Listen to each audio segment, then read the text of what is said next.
ಪವನ ಸುತ ವೀರ ಹನುಮಾನ ಕಿ ಜೈ. ಎಲ್ಲರಿಗೂ ಹನುಮ ಜಯಂತಿಯ ಶುಭಾಶಯಗಳು. ಸ್ನೇಹಿತರೆ, ಹುಣಸೂರಿನಲ್ಲಿ ಈ ಒಂದು 4ನೇ ತಾರೀಕು ಗುರುವಾರ ಅದ್ದೂರಿಯ ಹನುಮನ ಮೆರವಣಿಗೆ ಸಾಗ್ತಾ ಇದೆ. ಸ್ನೇಹಿತರೆ, ನಮ್ಮ ಮಿತ್ರ ವಾಹಿನಿ ಪ್ರತಿ ಸಾರಿಯೂ ಸಹ ವೈವಿಧ್ಯಮಯ ಕಾರ್ಯಕ್ರಮಗಳನ್ನು ಕೊಡ್ತಾ ಸಾಗಿದೆ. ಈ ಬಾರಿ ಏನು ವಿಶೇಷ ಅಂದರೆ, ಮಾನ್ಯ ಎನ್ನುವ ಶಾಸ್ತ್ರಿ ಶಾಲೆಯ 5ನೇ ತರಗತಿಯ ವಿದ್ಯಾರ್ಥಿನಿ ಹನುಮ ಶ್ರೀರಾಮರ ಬಗ್ಗೆ ಸ್ವರಚಿತ ಕವನವನ್ನು ರಚಿಸಿದ್ದಾರೆ. ಅದನ್ನು ಅದ್ಭುತವಾಗಿ ಭಕ್ತಿಮಯವಾಗಿ ಹಾಡಿದ್ದಾರೆ. ಅದರ ಸುಂದರವಾದ ದೃಶ್ಯವನ್ನು ನಾನು ನಿಮ್ಮ ಪ್ರೀತಿಯ ಲೋಕೇಶ್ ಬಾಬು ಸೆರೆ ಹಿಡಿದಿದ್ದೇನೆ.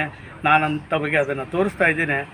ಮಾನ್ಯ ರಚಿಸಿರುವ ಸ್ವರಚಿತ ಕವನ ಅವರ ಬಾಯಿಂದ ಕೇಳೋಣ. ಇವತ್ತು ನಡೀತಾ ಇರುವಂಥ ಹನುಮ ಜಯಂತಿಯ ಮೆರವಣಿಗೆಗೆ ನಾನು ಸಹ ಜೈ ಶ್ರೀರಾಮ್ ಅನ್ನುವ ಬಗ್ಗೆ ಹೇಳ್ತಾ ಆ ದೇವರನ್ನು ನೆನೀತಾ ಇದ್ದೇನೆ. ರಾಮಾಯ ರಾಮಭದ್ರಾಯ ರಾಮಚಂದ್ರಾಯ ವೇದಸೆ ರಘುನಾಥಾಯ ನಾಥಾಯ ಸೀತಾಯ ಪತಯೇ ನಮಃ. ಎಲ್ಲರಿಗೂ ನಮಸ್ಕಾರ. ನನ್ನ ಹೆಸರು ಮಾನ್ಯ. ನಾನು ಶಾಸ್ತ್ರಿ ಪಬ್ಲಿಕ್ ಶಾಲೆಯಲ್ಲಿ 10ನೇ ತರಗತಿ ಓದುತ್ತಿದ್ದೇನೆ. ನನ್ನ ಕವನದ ಶೀರ್ಷಿಕೆ ಧರ್ಮಧ್ವಜ.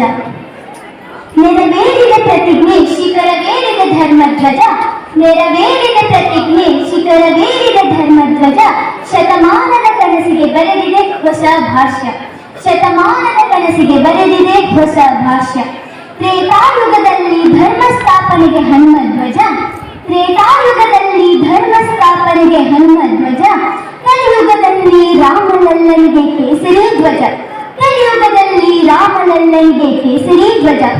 ವಿರಾಜಮಾನವಾಗಿ ಶಿಖರವೇರಿದೆ ಧರ್ಮ ಕೇತನ. ನಮ್ಮ ಧ್ವಜದ ಮೇಲಿನ ಸಂಕೇತಗಳು ಸನಾತನ. ವಿರಾಜಮಾನವಾಗಿ ಶಿಖರವೇರಿದೆ ಧರ್ಮ ಕೇತನ. ನಮ್ಮ ಧ್ವಜದ ಮೇಲಿನ ಸಂಕೇತಗಳು ಸನಾತನ. ವೈರಾಗ್ಯ ವಿಜಯದ ಸಂಕೇತದ ಕೇಸರಿ ಬಣ್ಣ ಹರಡಿದೆ ಜಗಕ್ಕೆಲ್ಲ ಭಕ್ತಿಯ ಹೊಂಗಿರಣ. ವೈರಾಗ್ಯ ವಿಜಯದ ಸಂಕೇತದ ಕೇಸರಿ ಬಣ್ಣ ಹರಡಿದೆ ಜಗಕ್ಕೆಲ್ಲ ಭಕ್ತಿಯ ಹೊಂಗಿರಣ. ಧ್ವಜದ ಮೇಲಿನ ಓಂಕಾರದ ಚಿಹ್ನೆಗಿದೆ ವಿಶೇಷ ಬಲ. ಧ್ವಜದ ಮೇಲಿನ ಓಂಕಾರದ ಚಿಹ್ನೆಗಿದೆ ವಿಶೇಷ ಬಲ. ನಕಾರಾತ್ಮಕ ಶಕ್ತಿಗಳನ್ನು ಬಡಿದೋಡಿಸಲು ನೀಡಿದೆ ಹನುಮ ಬಲ. ನಕಾರಾತ್ಮಕ ಶಕ್ತಿಗಳನ್ನು ಬಡಿದೋಡಿಸಲು ನೀಡಿದೆ ಹನುಮ ಬಲ.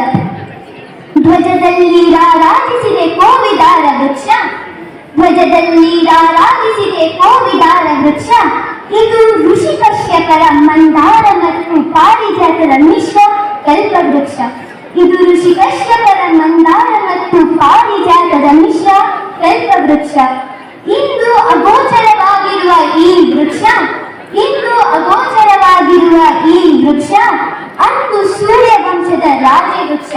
ಅಂದು ಸೂರ್ಯವಂಶದ ರಾಜವೃಕ್ಷ. ಬನ್ನಿ ಎಲ್ಲರೂ ಒಂದಾಗಿ ರಾಮಲಲ್ಲನಿಗೆ ನಮಿಸೋಣ, ರಾಮ ಮಂತ್ರ ಪಠಿಸೋಣ. ಧನ್ಯವಾದಗಳು. ಹೆಚ್ಚಿನ ವಿಡಿಯೋಗಳಿಗಾಗಿ ಮಿತ್ರರ ಮಿತ್ರ ಚಾನೆಲ್ ಅನ್ನ ಸಬ್ಸ್ಕ್ರೈಬ್ ಮಾಡಿ, ಬೆಲ್ ಐಕಾನ್ ಒತ್ತಿ.